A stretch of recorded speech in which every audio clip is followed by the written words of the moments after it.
Orde Baru merupakan suatu istilah untuk menyebutkan pemerintahan Indonesia di bawah pimpinan Soeharto.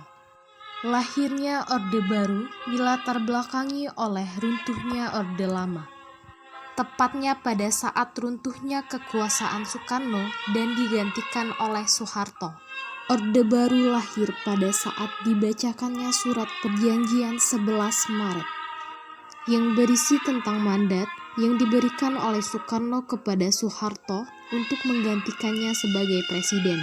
Ada banyak perubahan dan perkembangan yang terjadi pada masa Orde Baru, baik dalam bidang politik, ekonomi, sosial, dan budaya. Assalamualaikum warahmatullahi wabarakatuh. Perkenalkan, nama saya Ruli Anissa, NIM 2017 1311031, Program Studi Pendidikan Sejarah Semester 6, Universitas PGRI Palembang. Kali ini saya akan menjawab soal UTS pada mata kuliah Indonesia pada masa Orde Baru sampai dengan Reformasi. Soal pertama, bagaimana definisi dan konsep pemerintahan pada masa Orde Baru? Orde Baru sendiri merupakan suatu tatanan seluruh kehidupan rakyat, bangsa, dan negara yang diletakkan kembali pelaksanaannya sesuai dengan Pancasila dan Undang-Undang Dasar 1945. Itu diatur secara murni dan konsekuen. Dengan kata lain, Orde Baru adalah suatu orde yang mempunyai sikap dan tekad untuk mengabdi kepada kepentingan rakyat dan nasional, dengan dilandasi oleh semangat dan jiwa Pancasila serta Undang-Undang Dasar 1945. Orde Baru sendiri lahir karena terjadinya kondisi Indonesia yang tidak stabil karena adanya peristiwa G30 SPKI, karena adanya pemberontakan yang terjadi oleh partai-partai komunis Indonesia yang menculik beberapa jenderal Indonesia, sehingga itu menciptakan sebuah kericuhan dan kerusuhan yang terjadi di Indonesia pada masa itu. Itu terjadi pada tahun 1965. Selanjutnya juga terjadinya keadaan perekonomian Indonesia yang sangat menurun, sehingga terjadinya inflasi yang sangat besar pada masa Orde Baru tersebut hingga mencapai 600%, mulai dari naiknya harga bahan bakar sampai juga harga dolar yang sangat meningkat sekali, sehingga utang Indonesia sangat membengkak pada masa itu. Ini salah satu keterpurukan Indonesia dalam sejarah yang sangat terpuruk. Selanjutnya, konsep pemerintahan Indonesia pada masa Orde Baru. Konsep pemerintahan Indonesia sendiri pada masa Orde Baru yaitu adanya kabinet pada masa awal peralihan kekuasaan, yaitu Kabinet Ampera, dengan tugasnya yang dikenal dengan nama Dwi Dharma Kabinet Ampera, yaitu untuk menciptakan stabilitas perekonomian, politik sebagai persyaratan untuk melaksanakan pembangunan nasional. Program Kabinet Ampera sendiri yaitu memperbaiki kehidupan rakyat, terutama di bidang sandang dan pangan atau dalam bidang ekonomi. 2. Melaksanakan pemilihan umum dan dengan batas waktu yakni 5 tahun sekali. Yang ketiga itu melaksanakan politik luar negeri dengan bebas dan aktif untuk kepentingan nasional sendiri. Selanjutnya melanjutkan anti-imperialisme, kolonialisme, dan segala sesuatu yang manifestnya. Nah, selanjutnya itu adalah konsep pemerintahan pada masa Orde Baru, pembubarannya PKI. Ini merupakan salah satu konsep yang sangat baik menurut saya karena PKI sendiri merupakan salah satu partai komunis yang sangat memecah belahkan Indonesia sendiri. Jadi ini langkah yang terbaik untuk membubarkan partai komunis. Itu juga adanya tuntutan dari masyarakat Indonesia sendiri untuk membubarkan Partai Komunis Indonesia. Nah, pembubaran Partai Komunis ini terjadi pada 12 Maret 1966 yang diperkuat dengan dikukuhkannya ketetapan MPR nomor 9 tahun 1966. Dan pada tanggal 8 Maret 1966 dilakukannya pengamanan 15 orang menteri yang dianggap terlibat dalam Partai Komunis Indonesia, sehingga terjadinya peristiwa ini hanya ada beberapa golongan saja yang dapat mengikuti politik pada masa itu. bagi anggota XPKI ataupun anggota keluarga dari XPKI tidak boleh mengikuti perpolitikan yang ada di Indonesia. Selanjutnya adalah pemilihan umum. Pemilihan umum ini berlangsung tertib pada masa Orde Baru. Itu dilakukan sebanyak 6 kali pada masa Orde Baru. Itu dilakukan secara tertib dan sangat rahasia, sehingga ini memberikan dampak yang bagus bagi masyarakat Indonesia sendiri. Nah, selanjutnya adalah peran ganda ABRI. Peran ganda ABRI ini dilakukan untuk menciptakan stabilitas ekonomi, maka pemerintah menetapkan peran ganda bagi ABRI, yaitu sebagai peranan bahkan nasional, sehingga peran ganda ABRI dikenal dengan dua fungsi peran ABRI. Nah, yang dilandasi dengan adanya pemikiran bahwa TNI adalah tentara pejuang dan tentara dan pejuang Indonesia. Nah, kedudukan TNI dan Polri di dalam pemerintahan sama. Mereka mendapatkan kursi dalam lembaga MPR dan DPR. Mereka mendapat jabatan dan yang khusus di dalam perpolitikan Indonesia. Soal kedua, bagaimana langkah-langkah kebijakan pemerintah pada masa Orde Baru dalam bidang politik, ekonomi, dan agama? Pertama itu dalam bidang politik. Politik pada masa Orde Baru sendiri merupakan kekuasaan yang penuh yang dikendalikan oleh pemerintah pada masa itu, khususnya Soeharto.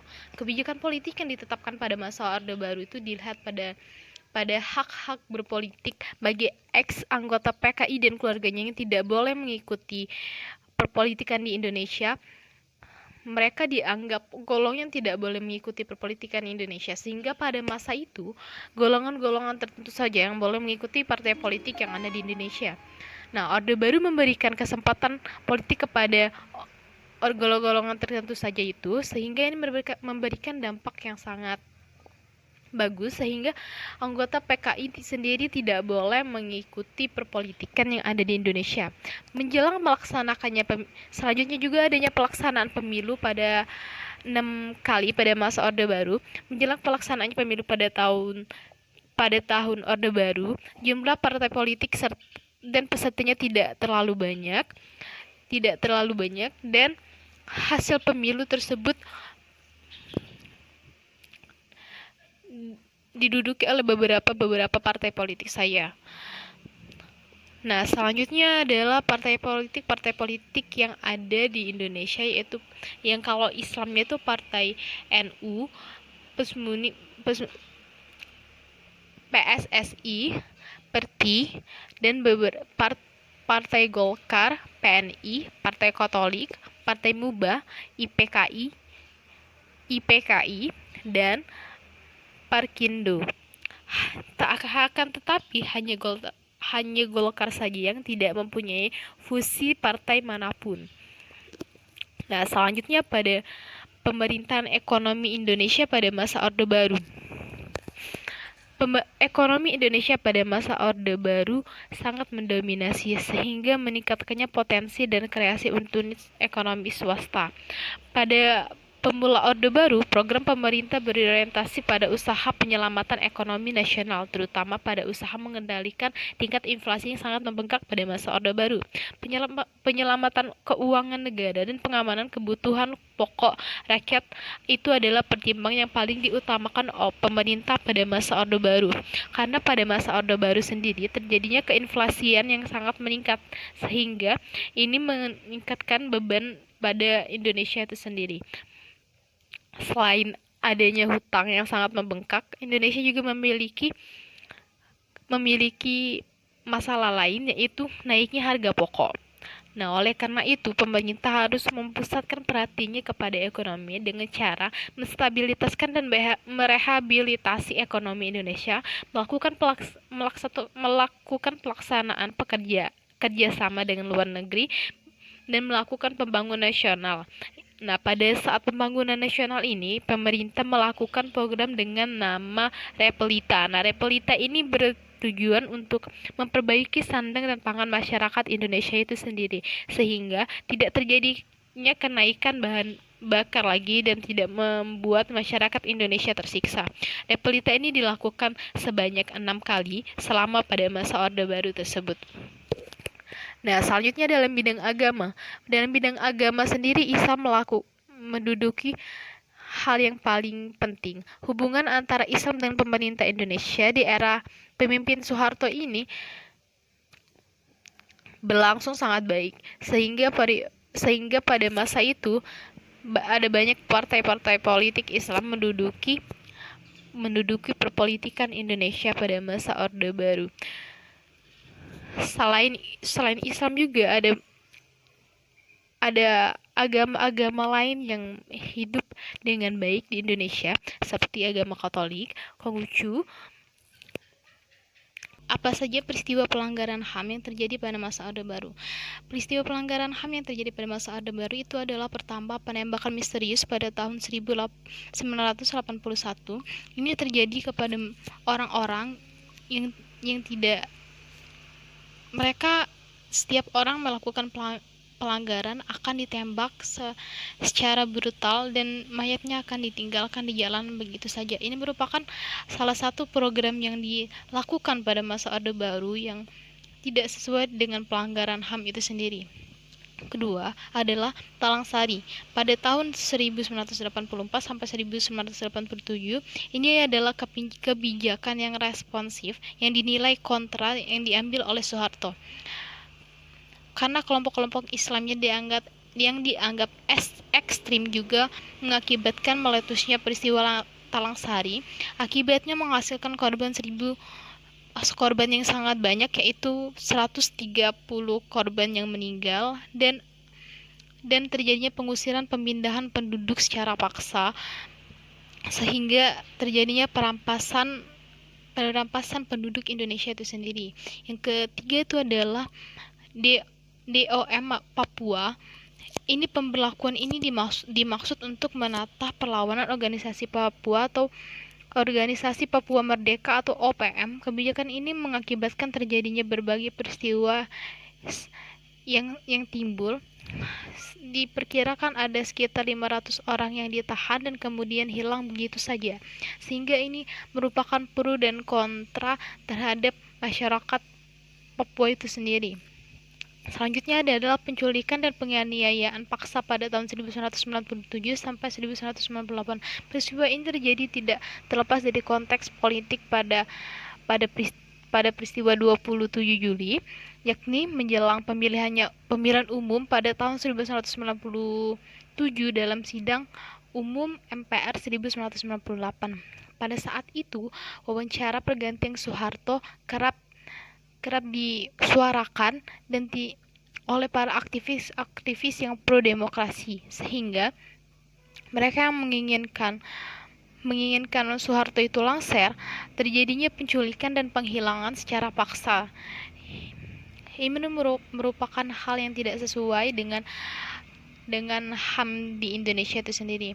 Kedua itu adalah peristiwa Trisakti. Kita tahu peristiwa Trisakti ini yang dilakukan oleh mahasiswa Indonesia atau aktivis yang mendorong terjadinya reformasi dan turunnya Soekarno dari jabatannya.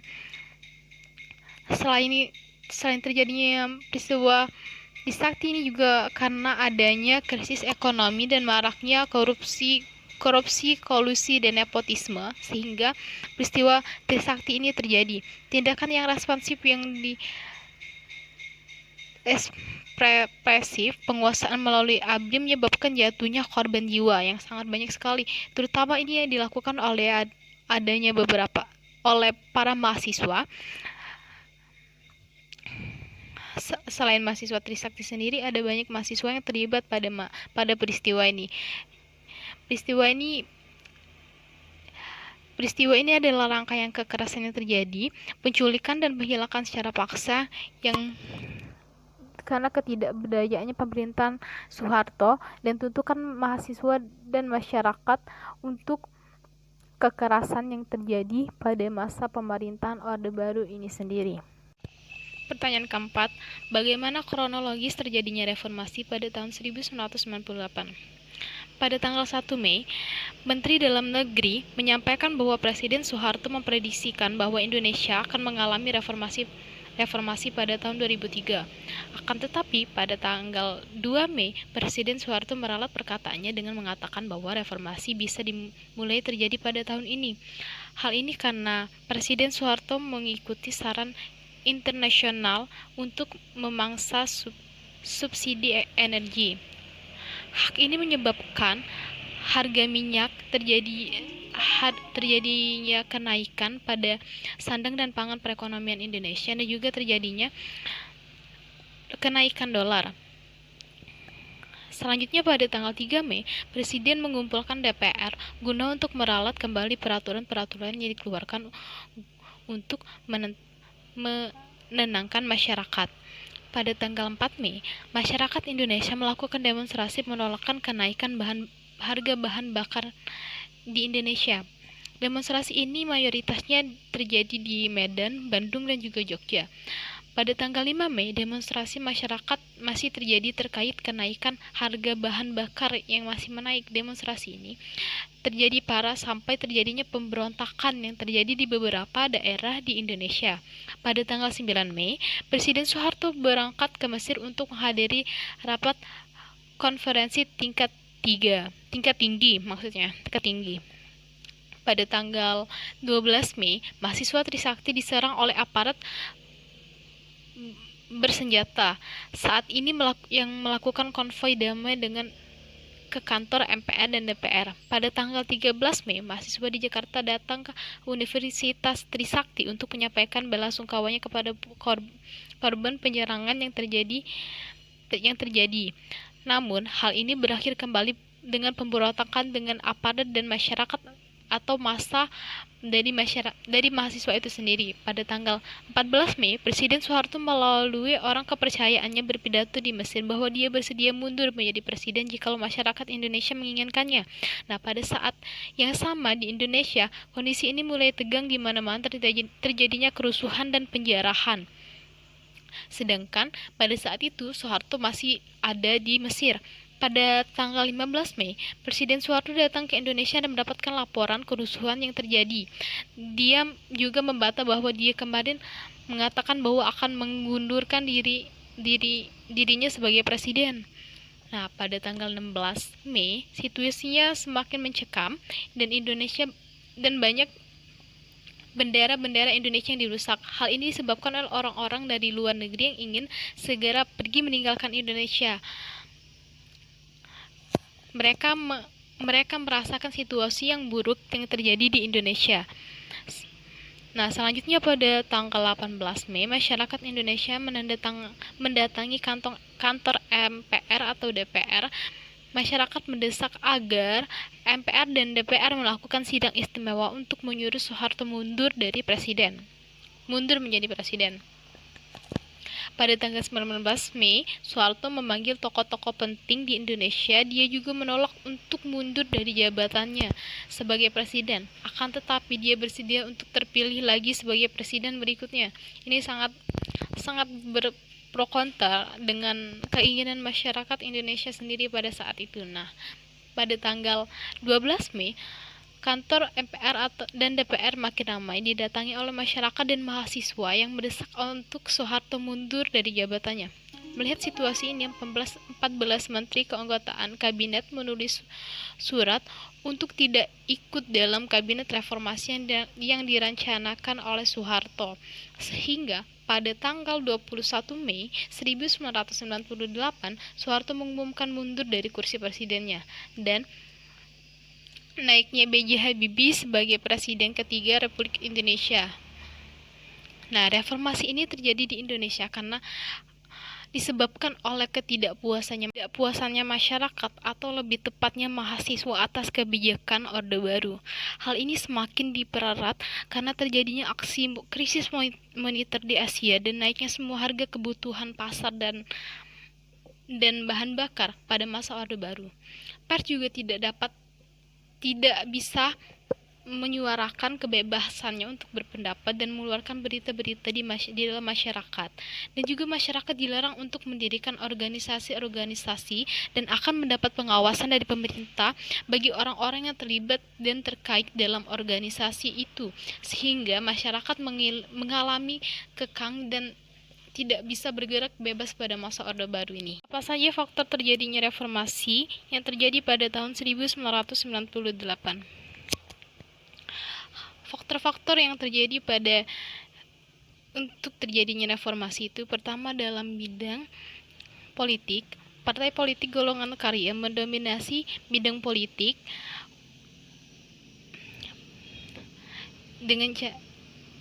dengan dilakukannya pemilu dan menyalurkan aspirasi rakyat untuk menegakkan demokrasi di era Orde Baru tersebut. Nah, pemerintah Orde Baru terlalu fokus akan pembangunan di Pulau Jawa sehingga daerah-daerah lain yang kurang diperhatikan atas pembangunannya hanya dinikmati oleh sebagian kecil dari masyarakat Indonesia sendiri. Beberapa daerah di Pulau Jawa tetap miskin walaupun menyumbangkan devisa lebih besar untuk negaranya. Nah, selanjutnya dalam bidang ekonomi itu adalah adanya terjadinya krisis ekonomi di Indonesia yang terjadi pada tahun 1997 yang cukup besar dan dipicu dari krisisnya keuangan. Nah, hal ini dimulai ketika nilai tukar mata uang Thailand terhadap nilai dolar Amerika mengalami penurunan nilai kurs yang menyebabkan nilai utang luar negeri Indonesia yang sebelumnya sudah jatuh tempo menjadi membengkak, sehingga jatuhnya nilai kurs dan selanjutnya menular ke seluruh kawasan Asia Tenggara termasuk Indonesia. Nah, selanjutnya itu juga terjadinya retaknya kekuasaan pada masa Orde Baru yang dipimpin oleh Soeharto itu sendiri. Nah, Orde Baru yang menetapkan sistem yang sentralistik dan militeristik. Hal ini dilakukan untuk menjaga status pemerintahannya sendiri sehingga seluruh unsur masyarakat dan bangsa sangat tergantung kepada negara. Akibat dari penerapan tersebut, kemampuan unsur masyarakat dan bangsa diabaikan sehingga terjadinya perilaku yang tidak wajar di bidang politik, ekonomi, sosial, dan budaya masyarakat dan negara. Pola ini juga menimbulkan korupsi, kolusi, dan nepotisme yang terjadi sangat besar di Indonesia. Sementara itu, hubungan bertumpunya pada presiden dan menimbulkan penilaian bahwa presiden merupakan cermin dan sistem itu sendiri. Sehingga jika mereka berpikiran bahwa jika figur tunggal satu jatuh sehingga maka sistem atau rezim tersebut akan jatuh juga. Nah, hal itu terbukti ketika langsananya Soeharto yang digantikannya oleh Habibie.